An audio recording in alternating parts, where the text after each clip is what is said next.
Halo teman-teman, welcome back to my YouTube channel, ke Mas Nazik. Hari ini gue mau ngomongin soal TikTok atau cara bagaimana kita membangun karir influencer kita di aplikasi TikTok. Aku adalah seorang TikToker yang juga dapat memanfaatkan algoritma yang ada, kemudian bisa membuat kontenku begitu mudahnya untuk bisa FYP. Nah, sebenarnya bagaimana sih tips untuk memanfaatkan algoritma TikTok ini supaya kita bisa membangun karir sebagai influencer? Simak video ini sampai selesai.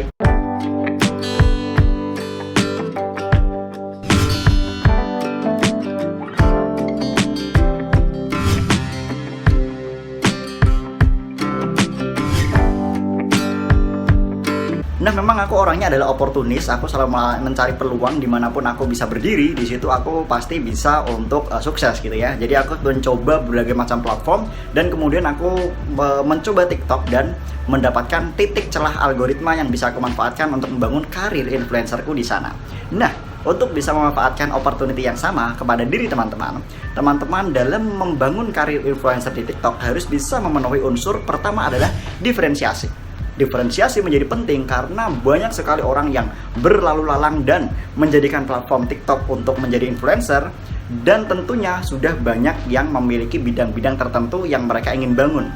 Kamu juga perlu untuk membangun diferensiasi yang jelas antara konten kamu dengan konten yang lainnya supaya konten kamu tidak pasaran. Semakin banyak yang membuat konten itu, maka konten itu adalah konten pasaran. Ketika kamu masuk ke sektor itu, maka pesaing kamu akan sangat banyak sekali. Nah, semakin konten kamu memiliki diferensiasi yang jelas, mudah sekali untuk kamu sukses di dunia per-TikTokan. Contoh, Timbro teko loro rumo. Nah, ini adalah baru-baru aja TikToker yang hadir dengan menciptakan diferensiasi sebagai seorang petani lokal, orang desa yang kemudian masuk ke TikTok melihatkan kekonyolannya tentang dunia pertanian. Nah, dengan mudahnya sekarang dia menjadi influencer dengan harga endorsement mungkin udah jutaan rupiah ya per satu kali postingan. Nah, kamu juga bisa meniru hal yang seperti ini dengan cara menciptakan diferensiasi yang jelas. Semakin tidak ada yang sama atau semakin istimewa diferensiasi kamu, maka kamu akan semakin berpeluang untuk sukses. Lebih-lebih jika konten kamu bisa menghibur banyak orang. Apa yang aku ciptakan dalam diferensiasi TikTok aku adalah TikToker yang membahas tentang dunia bisnis dan investasi. Yang lebih mengerucutnya lagi adalah tentang kisah-kisah orang sukses. Ketika aku melakukan storytelling atau membuat cerita tentang orang sukses, dengan sangat mudah kontenku hanya satu malam saja, mungkin hanya beberapa jam, penontonnya sudah ratusan ribu. Nah, itu adalah algoritma yang sudah aku miliki, dan ketika aku selalu membuat konten hal yang semacam itu, pasti akan for your page atau FYP kalau kita sebutnya ya, bisa masuk ke beranda orang lain. Kalau kamu sudah menentukan algoritmamu di situ, diferensiasimu di situ, bidang kamu di situ, selalu tekuni untuk membuat konten di bidang tersebut. Jangan kamu pindah-pindah bidang atau membuat konten-konten di luar diferensiasi yang kamu ciptakan atau bidang yang sudah kamu tentukan. Jadi kamu pertama harus menciptakan diferensiasi yang jelas, bidang yang jelas, dan diusahakan sesuai passion kamu. Karena dalam membuat konten perlu mikir, perlu berpikir kritis, perlu kreativitas, dan kreativitas yang mudah dilakukan adalah ketika kita membidangi apa yang kita passionkan. Maka dengan sangat mudah kita bisa menciptakan banyak konten tanpa mikir-mikir terlalu berat gitu ya. Karena bidangku di bisnis investasi, ketika aku bikin konten aku nggak perlu mikir banyak-banyak, bahkan nggak pernah bikin skrip. Dalam ngomong seperti video kali ini atau video sebelumnya juga nggak pernah ada skrip. Selalu lancar, apapun apa yang aku sampaikan juga sudah bisa terstruktur secara otomatis gitu. Itu tips pertama, menciptakan diferensiasi. Kemudian kita coba untuk bahas tentang kemasan. Mengapa konten di TikTok itu selalu cepat omongannya? Jadi guys, kita akan selalu mulai. Jadi guys, aku hari ini mau itu. Nah, kenapa mereka selalu cepat begitu? Karena anak muda suka kecepatan, efektivitas, dan efisiensi. 3 detik pertama ya, kemasannya di awal 3 detik pertama itu sudah harus memikat. Kuncinya ada pada di 3 detik pertama. Bagaimana 3 detik pertama video kamu dapat membuat penonton memutuskan untuk menonton video kamu sampai selesai.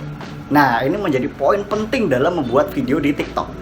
Ketika orang scroll, 3 detik pertama mereka menonton harus memutuskan apakah nonton atau di skip. Nah, ketika 3 detik pertama kamu saja sudah tidak menarik, maka akan di skip.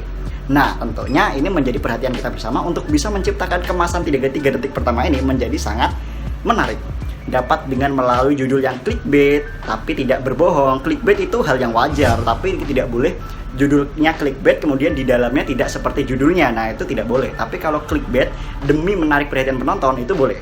Jadi ciptakan judul yang menarik, kalimat di awal harus persuasif, dan menciptakan ketertarikan yang tinggi untuk kemudian penonton memutuskan menonton video kamu sampai selesai. Kenapa harus sampai selesai atau kenapa waktu tontonnya harus panjang?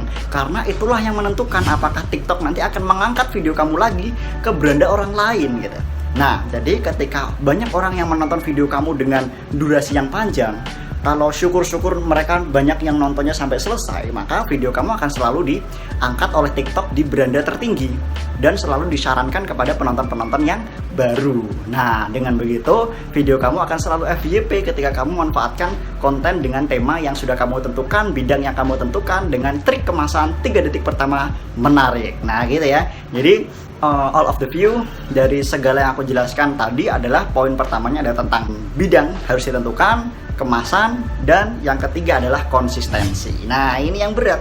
Yang berat adalah konsistensi. Aku sendiri juga selalu berusaha untuk konsisten, dan masih ada celah-celah yang kadang aku juga tidak konsisten. Ini menjadi pembelajaran buat kita bersama. Konsistensi dapat menentukan kita untuk terus bisa membangun karir di TikTok sebagai seorang influencer. Ketika kita tidak konsisten membuat konten, maka TikTok akan menenggelamkan kita. Maka mau TikTok, mau YouTube, mau Instagram, mereka akan menenggelamkan kita karena kita tidak produktif. Nah, untuk menjadi seorang influencer, kita harus punya ketetapan tanggal atau waktu untuk upload. Kalau aku di TikTok hampir setiap hari, minimal 2 hari sekali. Tapi kalau bisa setiap hari, kalaupun libur sehari saja. Nah, itu adalah komitmen atau konsistensi dalam diri kita yang harus kita bentuk untuk menjadi influencer di sosial media. Nah, itu juga berlaku di YouTube, di Instagram. Semuanya harus memenuhi unsur konsistensi atau komitmen dalam diri kita untuk selalu membuat konten. Karena ketika kita konsisten, kita komitmen, maka algoritma TikTok, YouTube, dan Instagram akan berpihak kepada kita karena kita akan dianggap oleh mereka sebagai orang dalamnya. Jadi kita akan selalu diangkat kontennya. Nah, kalau kita libur 1 minggu, apalagi libur 1 bulan, kamu bikin konten akan lenyap karena kamu sudah ditimbun.